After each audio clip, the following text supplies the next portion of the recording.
नमस्कार दोस्तों, आप देख रहे हैं राउजिंग स्टोरी क्लब। यहां हम इतिहास को तारीखों में नहीं, इंसान के मन में पढ़ते हैं। आज की कहानी एक ऐसे सम्राट की है जिसकी जिंदगी कई चरणों में बटी हुई थी। हर चरण में एक अलग अशोक था। आज हम जानेंगे अशोक का पूरा जीवन, उसके बचपन से लेकर उसके अंत तक। अब आइए कहानी शुरू करते हैं। अध्याय 1, बालक अशोक। हर महान व्यक्ति की कहानी ताकत से नहीं शुरू होती। कई कहानियां उपेक्षा से जन्म लेती हैं।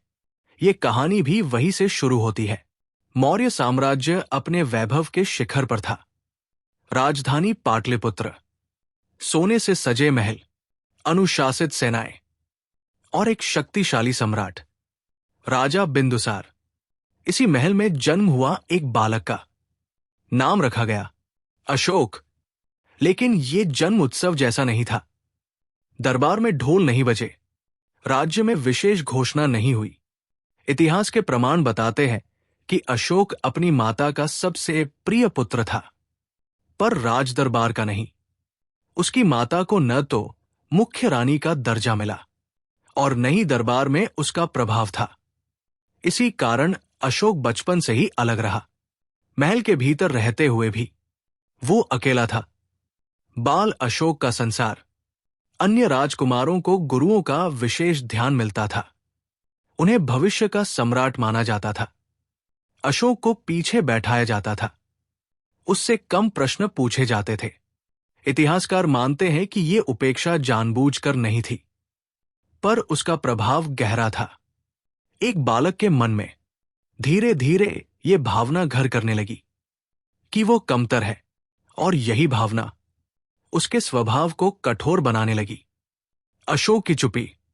अशोक ज्यादा बोलता नहीं था। वो सुनता था, देखता था और सब कुछ मन में जमा करता था। जब दूसरे राजकुमार खेलते थे, वो अभ्यास करता था। जब वे प्रशंसा पाते थे, वो स्वयं को मजबूत बनाता था। इतिहास के प्रमाण बताते हैं कि अशोक ने बहुत कम उम्र में शारीरिक और मानसिक कठोरता अपना ली थी।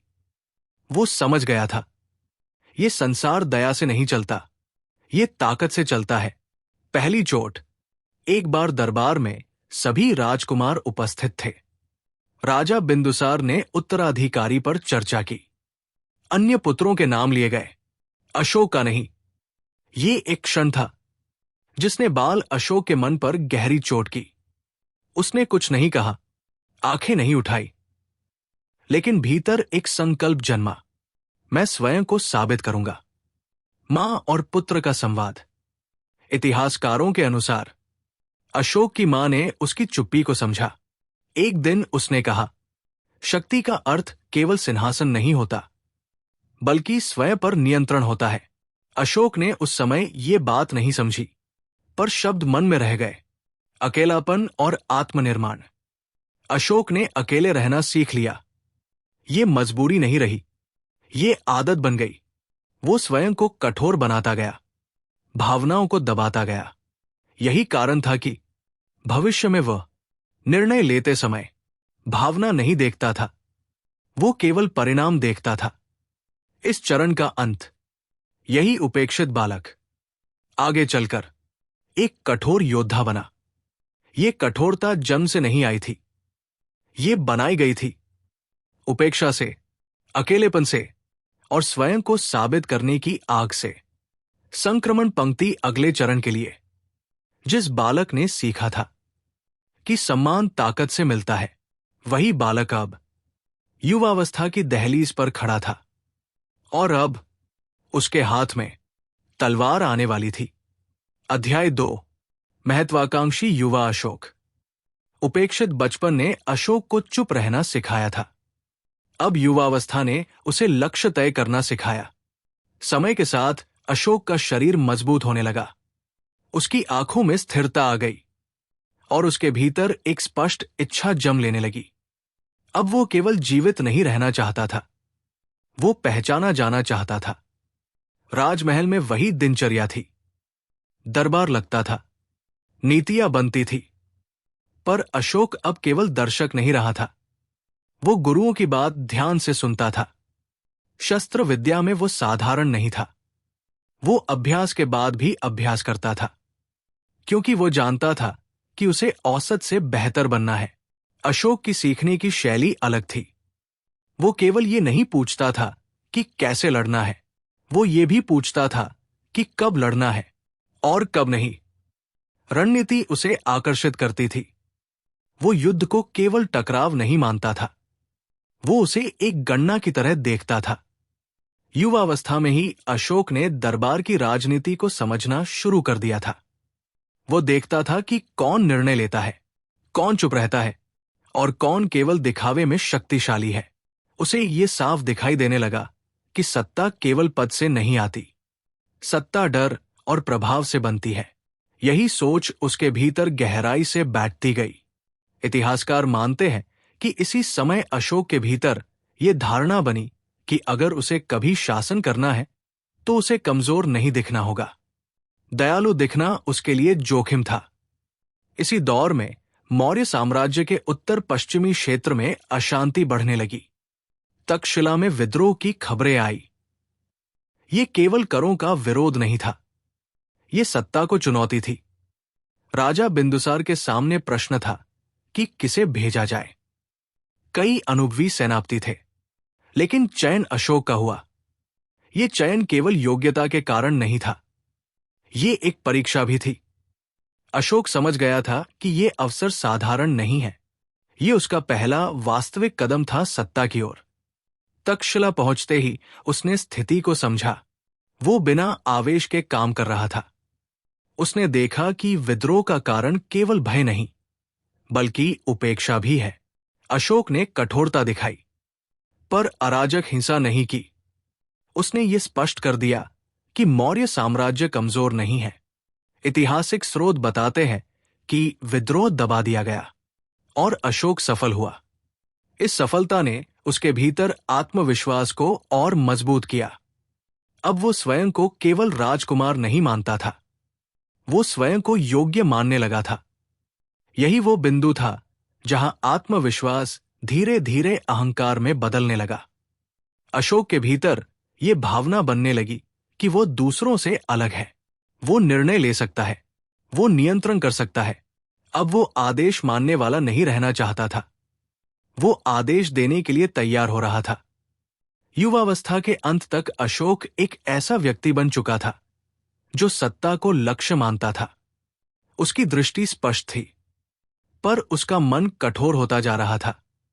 वो मानने लगा था कि शासन भावनाओं से नहीं चलता, शासन डर और अनुशासन से चलता है। यही सोच आगे चलकर उसके जीवन का सबसे बड़ा निर्णय बननी थी। लेकिन अभी कहानी यहां समाप्त नहीं होती, क्योंकि जिस व्यक्ति ने केवल शक्ति को रास्ता माना था, उसे आगे चलकर जीवन ये दिखाने वाला था कि शक्ति के आगे भी एक सत्य होता है, और वो सत्य अशोक को अगले चरण में मिलने वाला था। अध्याय 3, उज्जैन और करुणा का बीज। उज्जैन, ये नगर मौर्य साम्राज्य के लिए केवल एक प्रांत नहीं था, बल्कि व्यापार, संस्कृति और प्रशासन का महत्वपूर्ण केंद्र था। यहां की गलियां शोर से भरी रहती थी। बाजारों में दूर दूर से आए व्यापारी दिखते थे। जीवन चलता रहता था, बिना ये जाने कि यहां एक ऐसा व्यक्ति रहने वाला है जो आगे चलकर पूरे भारत का इतिहास बदल देगा। तक्षशिला की सफलता के बाद अशोक को उज्जैन का प्रांत सौंपा गया। ये उसके लिए पदोन्नति थी, पर साथ ही एक परीक्षा भी। पहली बार उसे ऐसा क्षेत्र मिला था जहां केवल विद्रोह नहीं, बल्कि सामान्य जनता का जीवन भी उसकी जिम्मेदारी था। यहां तलवार से अधिक निर्णय की आवश्यकता थी। उज्जैन पहुंचते समय अशोक आत्मविश्वास से भरा हुआ था। उसके भीतर ये भावना थी कि वह किसी भी स्थिति को नियंत्रित कर सकता है। उसके आदेश सख्त थे, पर अनुशासन बना रहा। कर वसूली समय पर होती थी। सैनिक व्यवस्था मजबूत थी। बाहर से देखने पर वो एक सफल शासक लग रहा था, लेकिन उज्जैन ने अशोक को वह दिखाया जो उसने पहले कभी नहीं देखा था। यहां युद्ध का शोर नहीं था, यहां जीवन था। किसान खेतों में काम करते थे, बच्चे गलियों में खेलते थे, स्त्रियां पानी भरने जाती थी। ये सामान्य जीवन अशोक के लिए नया अनुभव था, क्योंकि उसका अब तक का संसार केवल राजमहल, दरबार और युद्ध क्षेत्र तक सीमित रहा था। एक दिन उज्जैन के निकट एक छोटे संघर्ष की स्थिति उत्पन्न हुई। ये कोई बड़ा युद्ध नहीं था, पर अशोक स्वयं वहां गया। उसी दौरान वो गंभीर रूप से घायल हो गया। इतिहासकार मानते हैं कि यह पहला अवसर था जब अशोक पूरी तरह दूसरों पर निर्भर हो गया। उसका शरीर कमजोर था, उसका रक्त बह चुका था, उसकी आंखों से पहली बार असहायता झलक रही थी। राजकीय वैद्य समय पर नहीं पहुंच सके। उस क्षण एक साधारण स्त्री आगे आई। उसका नाम इतिहास में देवी बताया गया है। वो कोई राजकुमारी नहीं थी, कोई विशेष पद पर नहीं थी। वो केवल एक सामान्य महिला थी, जिसके भीतर करुणा थी। देवी ने अशोक के घावों की देखभाल की। उसने न तो पूछा कि वो कौन है, न ये जानना चाहा कि वो किस पद पर है। उसके लिए वो केवल एक घायल मनुष्य था। यही बात अशोक के लिए सबसे नई थी। पहली बार किसी ने उसे सम्राट या राजकुमार की तरह नहीं, बल्कि एक मनुष्य की तरह देखा था। जब अशोक को होश आया, तो उसने अपने सामने कोई डर नहीं देखा, कोई स्वार्थ नहीं देखा, केवल सेवा देखी। देवी की आंखों में सम्मान था, पर भय नहीं। ये अनुभव अशोक के भीतर कहीं गहराई तक उतर गया। देवी के शब्द सरल थे। उसने कहा कि शक्ति वही होती है जो किसी को बचा सके। ये शब्द कोई उपदेश नहीं थे, ये अनुभव से निकले हुए थे। उस समय अशोक ने कोई उत्तर नहीं दिया। वो चुप रहा, पर उसका मन शांत नहीं था। उज्जैन में रहते हुए अशोक ने कई बार सामान्य लोगों से बातचीत की। ये उसके स्वभाव के विपरीत था, पर अब वो केवल आदेश देने वाला नहीं रहा था। वो सुनने लगा था। उसने पहली बार समझा कि शासन केवल डर से नहीं चलता, शासन भरोसे से भी चलता है। फिर भी ये परिवर्तन पूरा नहीं था। अशोक के भीतर अभी भी महत्वाकांक्षा थी, सत्ता की भूख थी। उसे लगता था कि करुणा अच्छी बात है, पर राज करने के लिए कठोरता आवश्यक है।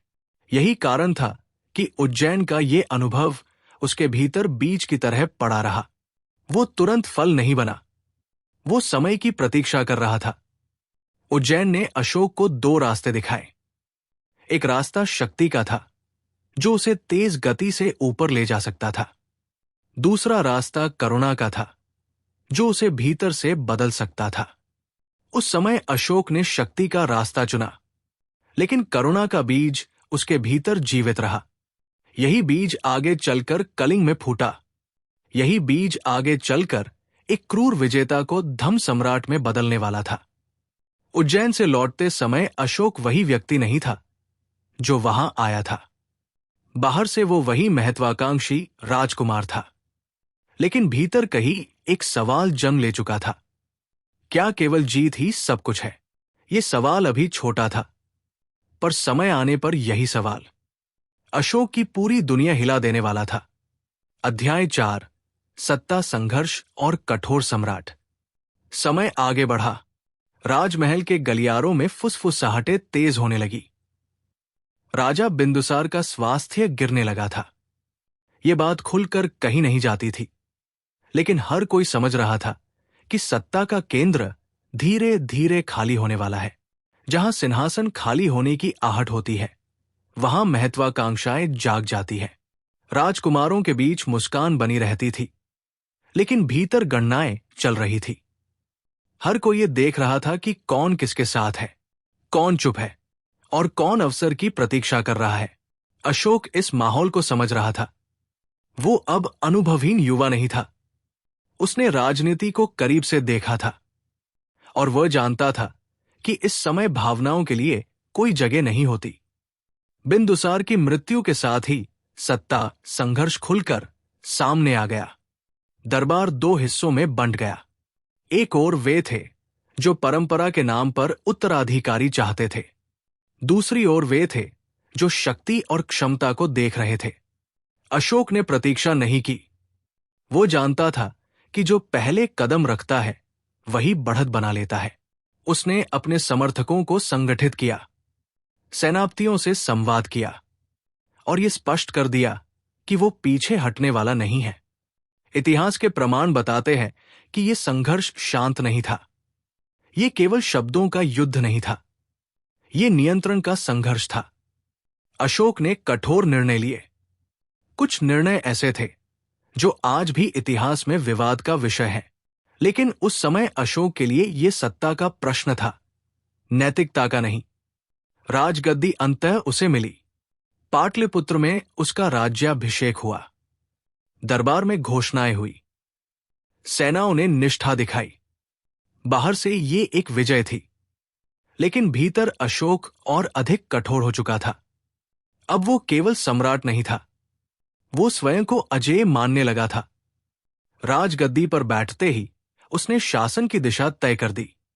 उसका विश्वास स्पष्ट था, शासन डर से चलता है, अनुशासन बिना कठोरता के संभव नहीं है। उसने अधिकारियों को साफ संदेश दिया, आज्ञा का पालन अनिवार्य है, विरोध सहन नहीं किया जाएगा। ये वही अशोक था जिसने बचपन में उपेक्षा सही थी। अब वो किसी भी प्रकार की अवहेलना स्वीकार नहीं कर सकता था। इतिहासकार बताते हैं कि इस समय अशोक का व्यवहार तीखा था। उसके निर्णय तेज थे और दंड कठोर। उसके लिए ये क्रूरता नहीं थी, ये व्यवस्था थी। वो मानता था कि अगर शासक नरम होगा तो साम्राज्य टूट जाएगा। इस सोच ने उसे और सख्त बना दिया। उसने विस्तार की नीति अपनाई। जो राज्य झुकते गए उन्हें संरक्षण मिला, जो विरोध में खड़े हुए उन्हें कुचला गया। यहीं से अशोक की छवि बदलने लगी। वो एक सक्षम शासक माना गया, लेकिन साथ ही एक भय का प्रतीक भी। उसके भीतर अब भी वो प्रश्न दबा हुआ था जो उज्जैन में जन्मा था, लेकिन सत्ता के शोर में वह प्रश्न दब गया। अब उसका ध्यान केवल एक दिशा में था, पूरे भारत पर एक शासन, एक नियम, एक आदेश। लेकिन इस विस्तार की राह में एक राज्य ऐसा था जो झुकने को तैयार नहीं था। कलिंग, स्वतंत्र, गर्विला और अपनी शर्तों पर जीने वाला। अशोक के लिए यह केवल एक राज्य नहीं था, ये चुनौती थी, उसके अधिकार को चुनौती। और जो व्यक्ति सत्ता संघर्ष जीत कर आया हो, वो चुनौती सहन नहीं करता। यहीं से अशोक का कठोरतम निर्णय आकार लेने लगा। वो निर्णय जो उसकी जिंदगी को दो हिस्सों में बांटने वाला था। एक हिस्सा कलिंग से पहले का अशोक और दूसरा हिस्सा कलिंग के बाद का अशोक। लेकिन अभी अशोक ये नहीं जानता था, उसके लिए ये केवल एक और विजय थी। उसने युद्ध का आदेश देने की तैयारी शुरू कर दी। सेनाएं जुटाई गई, हाथी सजाए गए, रणनीतियां बनाई गई और अशोक कठोर सम्राट के रूप में इतिहास के सबसे निर्णायक युद्ध की ओर बढ़ चला। अध्याय 5, विस्तार की भूख।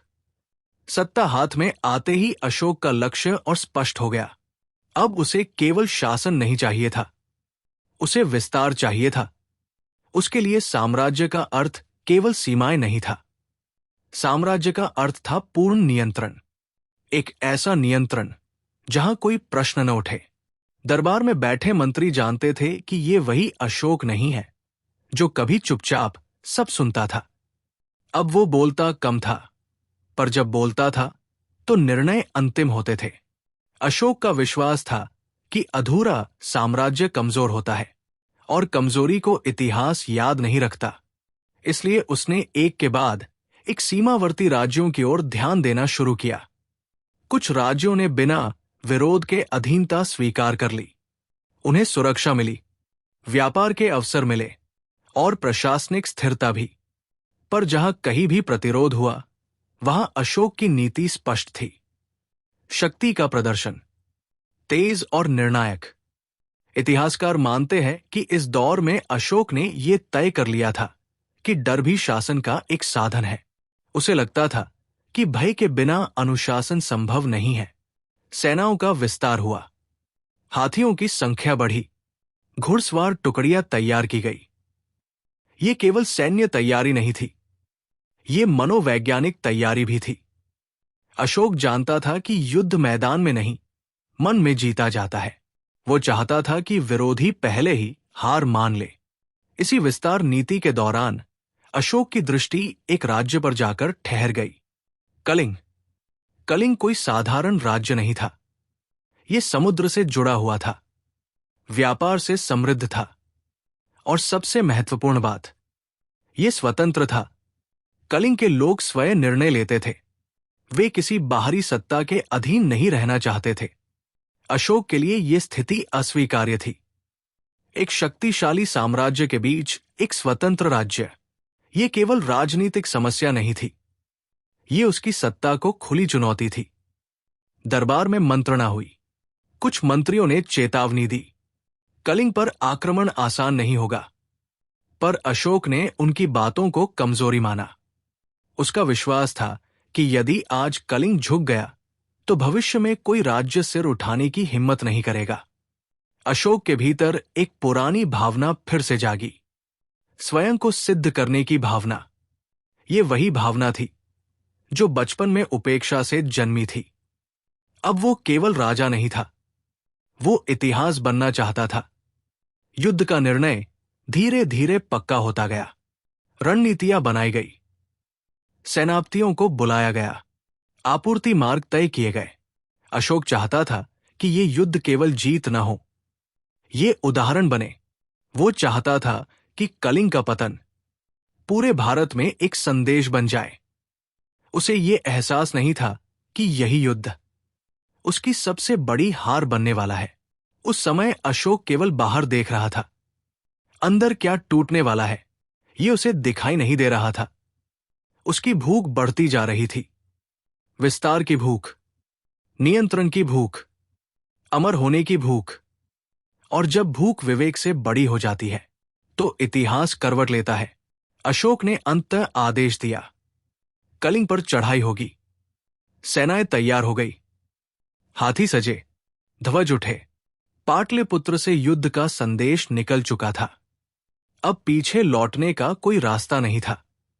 अशोक एक ऐसे युद्ध की ओर बढ़ रहा था जो उसे जीत तो दिलाने वाला था, लेकिन वो सब कुछ छीन लेने वाला था जो उसके भीतर अब तक बचा हुआ था। अध्याय 6, कलिंग युद्ध और बाहरी विजय। कलिंग की ओर बढ़ती मौर्य सेना केवल सैनिकों का समूह नहीं थी, वो अशोक की महत्वाकांक्षा का सजीव रूप थी। हजारों पैरों की ध्वनि धरती को हिला रही थी। हाथियों की चिंगाड़ हवा में डर घोल रही थी। ध्वज लहरा रहे थे और हर सैनिक जानता था कि ये युद्ध साधारण नहीं है। कलिंग के लोग भी तैयार थे। वे किसी सम्राट के आदेश से नहीं लड़ रहे थे, वे अपनी स्वतंत्रता के लिए खड़े थे। उनके पास मौर्य सेना जितने साधन नहीं थे, लेकिन उनके पास एक चीज अधिक थी, अपना घर बचाने की जिद। जब दोनों सेनाएं आमने सामने आईं, तो ये केवल युद्ध का दृश्य नहीं था, ये दो सोचों की टक्कर थी। एक ओर था अशोक, कठोर, आत्मविश्वास से भरा, सत्ता के नशे में डूबा हुआ। दूसरी ओर थी कलिंग की जनता, राजा और सैनिक, स्त्रियां और युवक, जो जानते थे कि हार का अर्थ गुलामी है। युद्ध शुरू हुआ। पहला प्रहार तेज था। मौर्य सेना संगठित थी। हाथियों ने पंक्तियां तोड़ी, घुड़सवार आगे बढ़े। कलिंग ने भी प्रतिरोध किया। तीर चले, भाले गिरे, धरती पर रक्त फैलने लगा। ये युद्ध कुछ घंटों का नहीं था, ये कई दिनों तक चला। हर दिन के साथ मृतकों की संख्या बढ़ती गई। ऐतिहासिक शिलालेख बताते हैं कि इस युद्ध में लगभग 1 लाख लोग मारे गए, लाखों घायल हुए और असंख्य लोग बंदी बनाए गए। लेकिन ये केवल आंकड़े नहीं थे, हर संख्या के पीछे एक जीवन था, एक परिवार था, एक अधूरी कहानी थी। अशोक युद्ध भूमि से आदेश दे रहा था। उसकी आवाज कठोर थी, उसके निर्णय तेज थे। उस समय उसके लिए यह केवल रणनीति थी, भावनाओं के लिए कोई स्थान नहीं था। अंततः मौर्य सेना ने बढ़त बना ली। कलिंग की रक्षा टूटने लगी, शहर गिरने लगे, कलिंग पराजित हुआ, ध्वज बदल गया, युद्ध समाप्त घोषित हुआ। बाहर से देखा जाए तो ये अशोक की सबसे बड़ी विजय थी। पूरा पूर्वी भारत अब मौर्य साम्राज्य के अधीन था। सेनापति जीत का संदेश लेकर आए, दरबार में विजय की तैयारियां होने लगी। लेकिन अशोक ने उत्सव का आदेश नहीं दिया, वो स्वयं युद्ध भूमि पर गया। यहीं से ये कहानी बदलती है। अशोक ने जो देखा वो किसी रणनीति का हिस्सा नहीं था, वो परिणाम था। हर ओर लाशें पड़ी थी, कुछ सैनिकों की, कुछ आम लोगों की। घायल लोग तड़प रहे थे, पानी के लिए पुकार रहे थे, स्त्रियां रो रही थी, बच्चे अपने माता पिता को ढूंढ रहे थे। एक स्थान पर अशोक रुका। एक वृद्ध पुरुष अपने मृत पुत्र के पास बैठा था। उसकी आंखों में आंसू नहीं थे, केवल शून्य था। अशोक आगे बढ़ा, लेकिन उसके कदम धीमे हो गए। ये पहली बार था जब विजय उसे भारी लग रही थी। इतिहासकार मानते हैं कि यही वो क्षण था जब अशोक के भीतर कुछ दरक गया। उसने पूछा, ये जीत किसके लिए थी और किस कीमत पर? उस रात अशोक अपने शिविर में लौटा, पर नींद नहीं आई। आंखें बंद करता तो वही दृश्य दिखते, रक्त, चीखें, मौन। वो जीत चुका था, लेकिन मन हार चुका था। कलिंग युद्ध ने अशोक को सम्राट के रूप में सफल बना दिया था, लेकिन मनुष्य के रूप में उसे तोड़ दिया था। ये बाहरी विजय थी और अंदर शुरू हो चुका था सबसे कठिन युद्ध, अशोक बनाम अशोक। यही युद्ध आगे चलकर इतिहास की दिशा बदलने वाला था। अध्याय 7, मानसिक टूटन और पश्चाताप। कलिंग युद्ध समाप्त हो चुका था, लेकिन अशोक के भीतर युद्ध अभी बाकी था। बाहर शांति थी, पर उसके मन में शोर था। वो सम्राट था, पर उस रात वो केवल एक बेचैन मनुष्य था। अशोक अपने शिविर में बैठा था। चारों ओर सन्नाटा था, लेकिन उसे सन्नाटा सुनाई नहीं दे रहा था। उसे चीखें सुनाई दे रही थी, उसे कराह सुनाई दे रही थी। जब वो आंखें बंद करता तो युद्ध भूमि सामने आ जाती। मरे हुए सैनिक, घायल लोग और वे चेहरे जो उससे कुछ पूछ रहे थे। इतिहासकार मानते हैं कि यह पहला अवसर था जब अशोक को अपने निर्णयों का भार महसूस हुआ। पहले वो युद्ध को संख्या में देखता था, अब वो युद्ध को चेहरों में देख रहा था। अशोक ने स्वयं से प्रश्न किया, क्या यही विजय है? क्या इसी के लिए उसने ये सब किया? उसके भीतर कोई उत्तर नहीं था, केवल खालीपन था। अगले दिन वो फिर युद्ध भूमि पर गया। इस बार आदेश देने के लिए नहीं, देखने के लिए। उसने देखा कि कैसे घायल लोग बिना उपचार के पड़े थे, कैसे कुछ लोग अपने प्रियजनों को ढूंढ रहे थे, कैसे कुछ लोग चुपचाप बैठ गए थे, क्योंकि रोने की शक्ति भी नहीं बची थी। एक स्थान पर उसने एक स्त्री को देखा। वो अपने मृत बच्चे को गोद में लिए बैठी थी। वो रो नहीं रही थी, वो हिल भी नहीं रही थी। अशोक वहीं रुक गया। उसके कदम आगे नहीं बढ़े, उसकी आंखें झुक गई। ये दृश्य किसी शत्रु ने नहीं रचा था, ये उसके आदेश का परिणाम था। यहीं से पश्चाताप का बीज पूरी तरह अंकुरित हुआ। अशोक लौटकर अपने तंबू में आया। उसने किसी से बात नहीं की, उसने भोजन नहीं किया। उसके भीतर एक ही विचार घूम रहा था, मैंने क्या खो दिया और मैंने क्या पा लिया। ऐतिहासिक शिलालेखों में अशोक ने बाद में स्वीकार किया कि कलिंग युद्ध उसकी सबसे बड़ी भूल थी। यह स्वीकार केवल शब्द नहीं था, यह भीतर से आया हुआ सत्य था। अशोक को अब अपने बचपन की बातें याद आने लगी।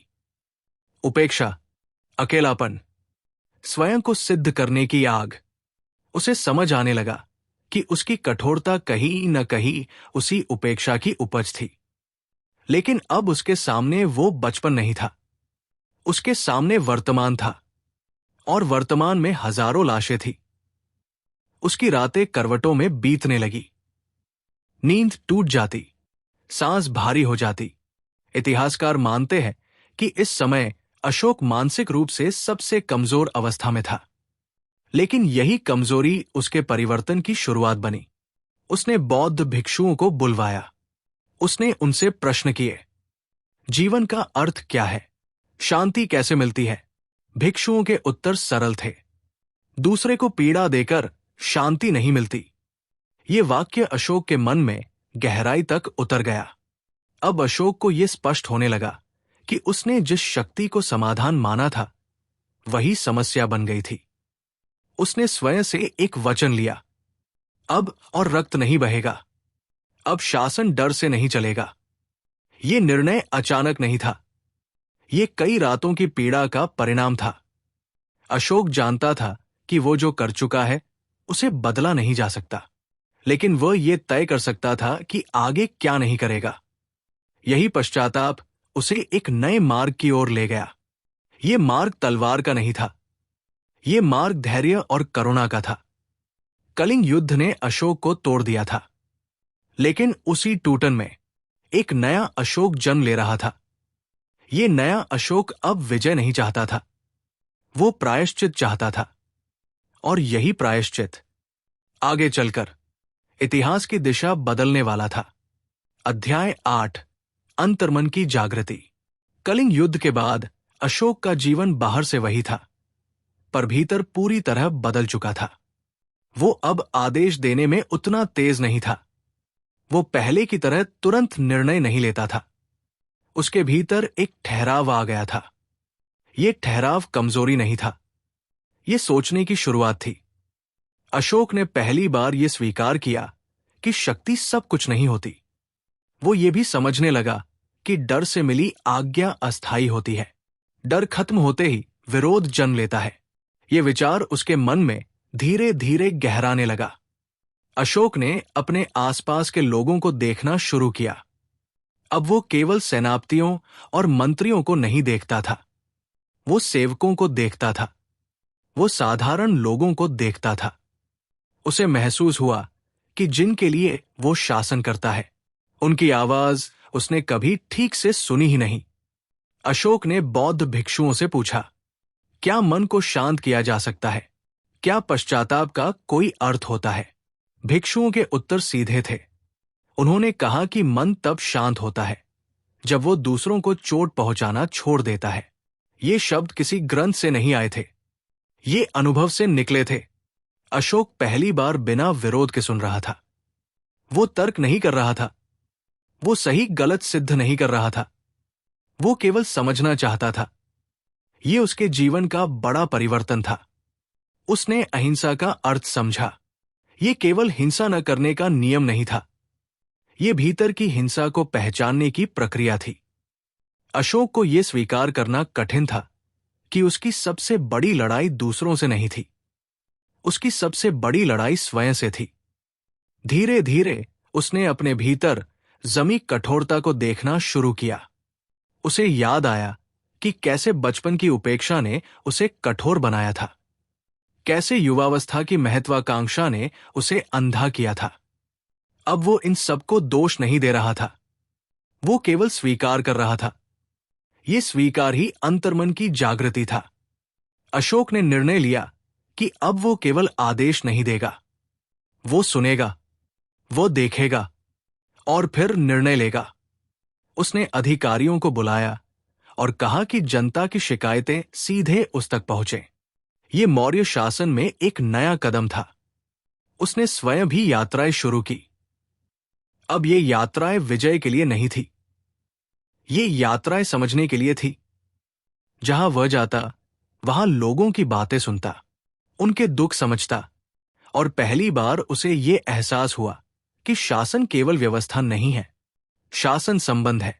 अशोक के भीतर यह स्पष्ट होने लगा कि उसे अपने बीते कर्मों को बदलने का अवसर नहीं मिलेगा, लेकिन वो भविष्य के कर्मों को दिशा दे सकता है। यहीं से उसके जीवन का नया लक्ष्य बना। अब वो जीत नहीं चाहता था, वो संतुलन चाहता था।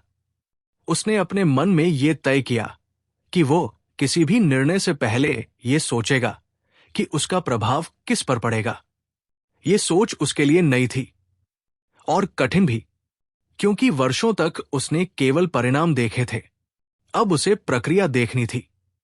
अशोक ने धीरे धीरे बौद्ध विचारों को अपने जीवन में उतारना शुरू किया, लेकिन उसने उन्हें किसी पर थोपा नहीं।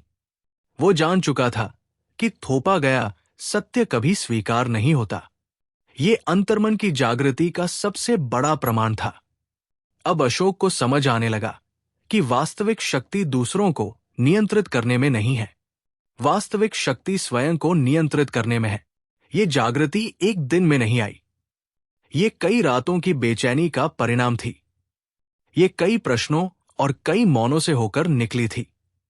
लेकिन एक बार जब ये जागृति आई, तो अशोक का जीवन दो हिस्सों में बंट गया। एक वो जो युद्ध से पहले था, और दूसरा वह जो अब जन्म ले चुका था।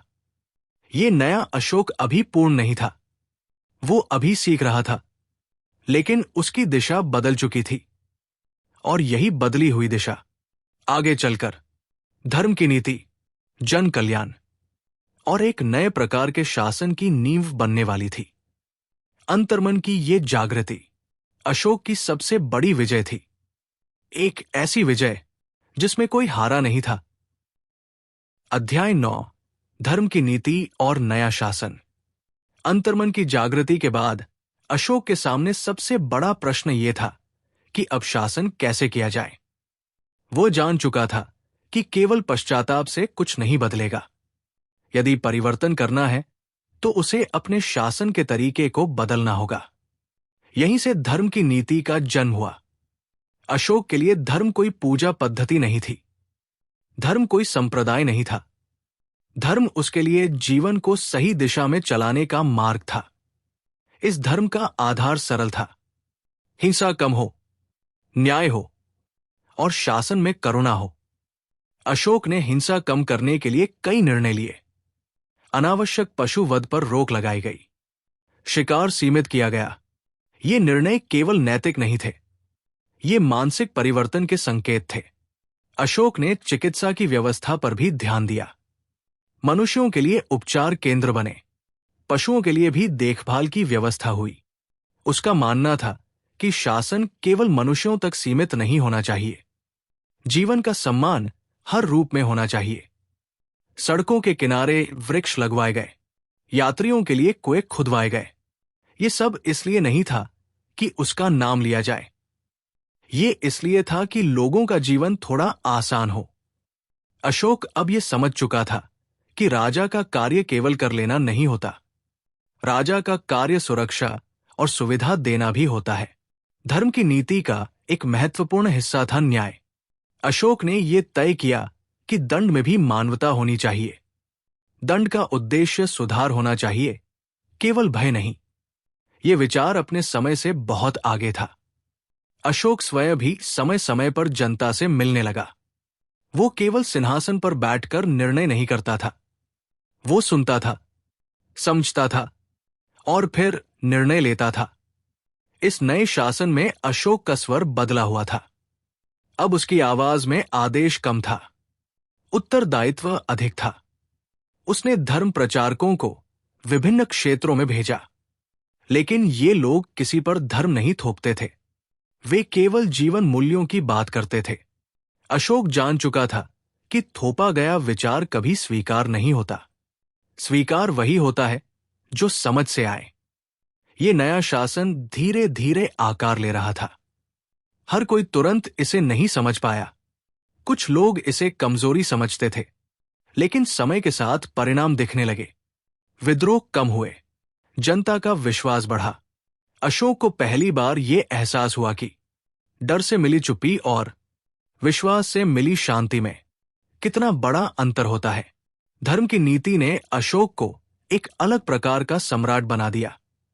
वो अब केवल सत्ता का केंद्र नहीं था, वो उत्तरदायित्व का केंद्र बन गया था।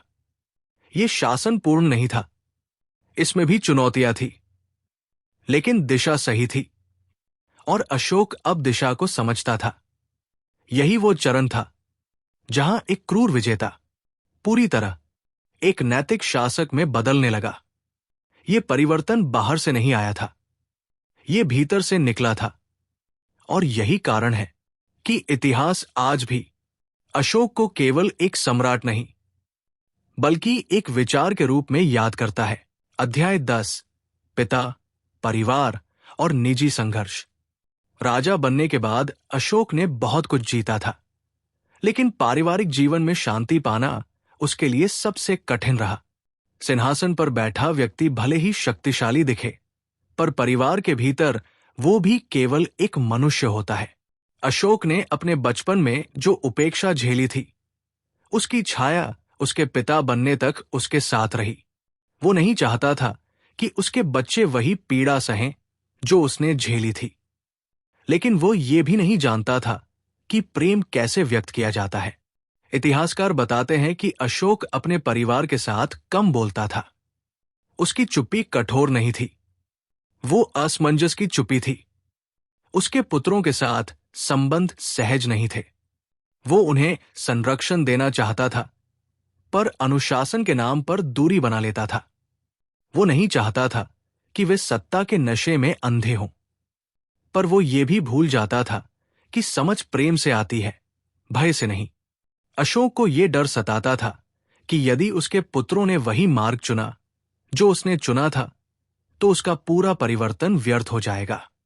ये डर उसे कठोर बना देता था, और यही कठोरता परिवार में दूरी पैदा करती थी।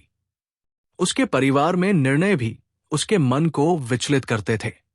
राजा होने के कारण हर निर्णय निजी नहीं रह जाता था। विवाह, उत्तराधिकारी और जिम्मेदारियां, इन सब में राजनीति घुली हुई थी। अशोक कई बार स्वयं से प्रश्न करता था, क्या मैं पहले राजा हूं या पहले पिता? इस प्रश्न का उत्तर उसे कभी स्पष्ट नहीं मिला। धर्म की नीति अपनाने के बाद उसका अंतर्मन संवेदनशील हो चुका था। अब जब परिवार में कोई तनाव होता, तो उसे पहले से अधिक पीड़ा होती थी। इतिहास में यह भी उल्लेख मिलता है कि अशोक ने अपने कुछ निर्णयों पर जीवन के उत्तरार्ध में पश्चाताप किया। यह पश्चाताप शासन से जुड़ा नहीं था, यह निजी था। वो जान चुका था कि शक्ति से राज्य चल सकता है, पर परिवार नहीं। अशोक के जीवन में यह सबसे कठिन संघर्ष था। यह ऐसा युद्ध था जिसमें न तलवार काम आती थी, न आदेश। यह संघर्ष धैर्य और समझ का था। वो अपने बच्चों को धर्म का मार्ग दिखाना चाहता था, लेकिन वो जानता था कि धर्म शब्दों से नहीं सिखाया जाता, धर्म आचरण से सिखाया जाता है। इसीलिए उसने अपने जीवन को उदाहरण बनाने की कोशिश की। वो कम बोलता था, पर अपने कार्यों से संदेश देता था। परिवार में उसकी भूमिका आदर्श नहीं थी, पर वो ईमानदार थी। वो अपनी सीमाओं को समझता था, और यही समझ उसे विनम्र बनाती थी। अशोक अब यह स्वीकार कर चुका था कि वो पूर्ण नहीं है। वो गलतियां करता है, और कुछ गलतियां सुधारी नहीं जा सकती। ये स्वीकार उसके जीवन का सबसे शांत क्षण था। वो अपने परिवार को आदेश नहीं देना चाहता था, वो उन्हें दिशा देना चाहता था। पर यह दिशा धीरे धीरे ही समझ में आती है। अशोक के निजी संघर्षों ने उसे और अधिक मानवीय बना दिया। अब वो केवल प्रजावत्सल शासक नहीं था, वो एक ऐसा व्यक्ति था जो अपने भीतर के प्रश्नों से भागता नहीं था। उसने ये समझ लिया था कि राजा होना एक भूमिका है, लेकिन पिता होना एक जिम्मेदारी है, और दोनों को संतुलित करना जीवन का सबसे कठिन कार्य होता है। अशोक इस संतुलन को पूरी तरह साध नहीं पाया, लेकिन उसने प्रयास किया, और यही प्रयास उसे इतिहास में केवल एक महान सम्राट नहीं, बल्कि एक ईमानदार मनुष्य बनाता है। अध्याय 11, अशोक और बुद्ध धर्म का कार्य। कलिंग युद्ध के बाद अशोक का परिवर्तन केवल भावनात्मक नहीं था, वो व्यवहार में भी दिखाई देने लगा। अशोक ने बुद्ध के विचारों को केवल सुना नहीं, उसने उन्हें शासन की दिशा बनाया। इतिहास प्रमाणित करता है कि अशोक ने बुद्ध धर्म को राजकीय संरक्षण दिया, पर उसने इसे कभी बलपूर्वक नहीं थोपा। उसने आदेश नहीं दिए, उसने उदाहरण प्रस्तुत किए। अशोक ने सबसे पहले अहिंसा को राजधर्म का आधार बनाया। यह निर्णय उस समय अभूतपूर्व था। उसने पशु बलि पर रोक लगाई। राजकीय रसोई में मांस का प्रयोग सीमित किया। यह बदलाव प्रतीकात्मक नहीं था, यह नीति का संकेत था। अशोक ने पूरे साम्राज्य में धर्म यात्राएं शुरू की। इन यात्राओं का उद्देश्य निरीक्षण नहीं था, इनका उद्देश्य संवाद था। वो प्रजा से मिलता था, उनकी बातें सुनता था और अधिकारियों को सीधे निर्देश देता था। इतिहास में उल्लेख मिलता है कि अशोक ने धर्म महामात्र नामक अधिकारी नियुक्त किए। इनका कार्य था गरीबों की सहायता, वृद्धों की देखभाल और समाज में नैतिकता बनाए रखना। यह पहली बार था जब राज्य का उद्देश्य केवल कर और सेना नहीं रहा। अशोक ने बुद्ध धर्म के प्रचार के लिए स्तूपों का निर्माण और विस्तार कराया, पर उसने बुद्ध को भगवान नहीं बनाया, उसने बुद्ध को मार्गदर्शक माना। अशोक के शिलालेख बताते हैं कि वो स्वयं को धर्म का सेवक कहता था। उसने अपने पुत्र और पुत्री को भी धर्म के प्रसार के लिए भेजा। इतिहास में यह प्रमाणित है कि उसके पुत्र महेंद्र और पुत्री संघमित्रा धर्म संदेश लेकर लंका गए। यह केवल धार्मिक यात्रा नहीं थी, यह सांस्कृतिक संवाद था। अशोक ने विदेशों में भी धर्मदूत भेजे, यूनान, मिस्र और मध्य एशिया तक उसके संदेश पहुंचे। यह तलवार से नहीं हुआ, यह विचार से हुआ। अशोक के लिए बुद्ध धर्म कोई पूजा पद्धति नहीं था, वो एक जीवन शैली थी। करुणा, संयम और उत्तरदायित्व। उसने अपने शिलालेखों में लिखा कि सच्ची विजय धर्म विजय है। ये वाक्य इतिहास का नारा नहीं है, ये एक बदले हुए शासक की स्वीकारोक्ति है। अध्याय 12, अंतिम वर्ष, मौन और विरासत। समय किसी सम्राट के लिए भी नहीं रुकता। अशोक के जीवन में भी वो समय आया जब सक्रिय शासन की जगह मौन ने लेना शुरू किया। ये मौन थकान का नहीं था, ये स्वीकार का मौन था। अब अशोक कम बोलता था, पर जब बोलता था तो उसके शब्दों में जल्दबाजी नहीं होती थी। उसकी आंखों में अब विजय की चमक नहीं थी, वहां अनुभव की गहराई थी। अंतिम वर्षों में अशोक ने अपने निर्णय दूसरों पर छोड़ना शुरू किया। यह त्याग कमजोरी नहीं था, यह विश्वास का संकेत था। वो जान चुका था कि शासन व्यक्ति से बड़ा होना चाहिए। यदि राजा के बिना सब रुक जाए तो वो शासन नहीं, निर्भरता होती है। अशोक ने अपने जीवन की ओर पीछे मुड़कर देखा। उसे युद्ध भी दिखे, उसे रक्त भी दिखा और उसे परिवर्तन भी दिखा। कलिंग युद्ध अब भी उसकी स्मृति में था, पर वो स्मृति अब उसे तोड़ती नहीं थी, वो उसे दिशा देती थी। अशोक ने अपने अंतिम वर्षों में स्वयं को धर्म के आचरण तक सीमित कर लिया। वो उपदेश नहीं देता था, वो उदाहरण बनकर जीता था। वो प्रार्थना करता था, पर किसी देवता से नहीं, वो अपने विवेक से संवाद करता था। इतिहासकार मानते हैं कि अशोक ने इस समय बहुत कम आदेश दिए, पर जो दिए वे संतुलित थे। वो जनता के बीच कम जाता था, पर उसकी उपस्थिति महसूस की जाती थी। उसकी विरासत केवल शिलालेखों में नहीं थी, उसकी विरासत लोगों के व्यवहार में उतर चुकी थी। अधिकारियों में अब भी अनुशासन था, पर भय नहीं था। जनता में शांति थी, पर जड़ता नहीं थी। ये वही परिवर्तन था जिसकी नींव उसने वर्षों पहले रखी थी। अशोक को अब मृत्यु का भय नहीं था। वो जानता था कि शरीर जाएगा, पर कर्म रह जाएंगे। उसके अंतिम दिन सरल थे, कोई भव्य आयोजन नहीं, कोई घोषणा नहीं, केवल मौन और संतोष। इतिहास ये नहीं बताता कि उसकी मृत्यु कैसे हुई, और शायद ये आवश्यक भी नहीं, क्योंकि अशोक की मृत्यु उतनी महत्वपूर्ण नहीं थी जितनी उसकी विरासत। उसने ये दिखाया कि सबसे बड़ा परिवर्तन बाहर नहीं होता, वो भीतर होता है। उसने ये भी दिखाया कि गलती स्वीकार करना कमजोरी नहीं, बल्कि चेतना की ऊंचाई है। अशोक का जीवन एक सीधी रेखा नहीं था, वो उतार चढ़ाव से भरा था। वो पहले कठोर था, फिर टूटा, फिर बदला और अंत में शांत हुआ। यही यात्रा उसे साधारण सम्राट से असाधारण मनुष्य बनाती है। आज जब इतिहास अशोक को याद करता है तो उसे केवल विजेता नहीं कहता, उसे एक ऐसा शासक कहता है जिसने सत्ता को साधन बनाया और मानवता को लक्ष्य। अशोक की विरासत कोई पत्थर नहीं है, वो एक विचार है, एक ऐसा विचार जो ये सिखाता है कि सच्ची विजय दूसरों को हराने में नहीं, खुद को समझने में होती है। यही कारण है कि अशोक आज भी जीवित है, इतिहास के पन्नों में नहीं बल्कि मानव चेतना में। अशोक की कहानी यही समाप्त नहीं होती, ये यही से शुरू होती है, क्योंकि अशोक केवल इतिहास का पात्र नहीं है, वो हर उस इंसान का प्रतीक है जो शक्ति चाहता है, जो मान्यता चाहता है और जो कभी न कभी अपने ही निर्णयों से टूट जाता है। अशोक ने जीवन के हर चरण में कुछ न कुछ खोया। बचपन में अपनापन, युवावस्था में संतुलन, सत्ता में संवेदना, और फिर उसने ये समझा कि खोना हमेशा अंत नहीं होता, कभी कभी वही खोना सबसे बड़ी सीख बन जाता है। कलिंग युद्ध ने उसे ये दिखाया कि बाहरी विजय कितनी खोखली हो सकती है और भीतर की हार कितनी गहरी, लेकिन उसी हार ने उसे बदलने का साहस दिया।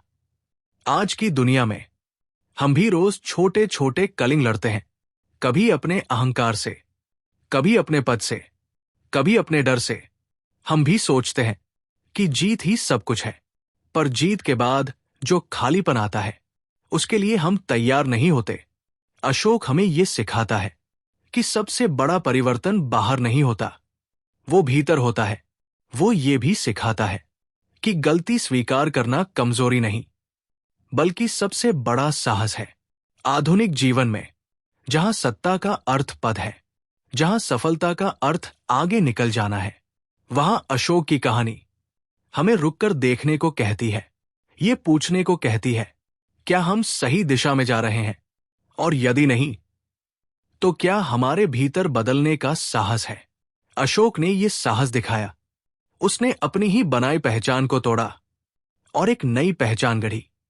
उसकी विरासत यही है कि इंसान बदल सकता है, चाहे वो कितना भी आगे क्यों न चला गया हो। यही कारण है कि अशोक केवल एक सम्राट नहीं है, वो एक चेतावनी है और एक उम्मीद भी। चेतावनी इस बात की कि अंधी महत्वाकांक्षा क्या कर सकती है, और उम्मीद इस बात की कि चेतना जाग जाए तो दिशा बदली जा सकती है। अशोक का जीवन हमें ये याद दिलाता है कि सबसे बड़ी जीत दूसरों पर नहीं होती, वो खुद पर होती है। और जब ये जीत मिल जाती है तो इतिहास हमें केवल विजेता नहीं, एक इंसान के रूप में याद रखता है। आपने इस कहानी से क्या सीखा, कमेंट में जरूर लिखें। दोस्तों, यही थी सम्राट अशोक की जीवन यात्रा। अगर ये कहानी आपके मन में उतर गई हो तो चैनल को लाइक करें, शेयर करें और सब्सक्राइब करें। ऐसी ही गहरी और तथ्य आधारित कहानियों के लिए जुड़े रहिए राउजिंग स्टोरी क्लब के साथ। फिर मिलेंगे एक नई कहानी के साथ। नमस्कार।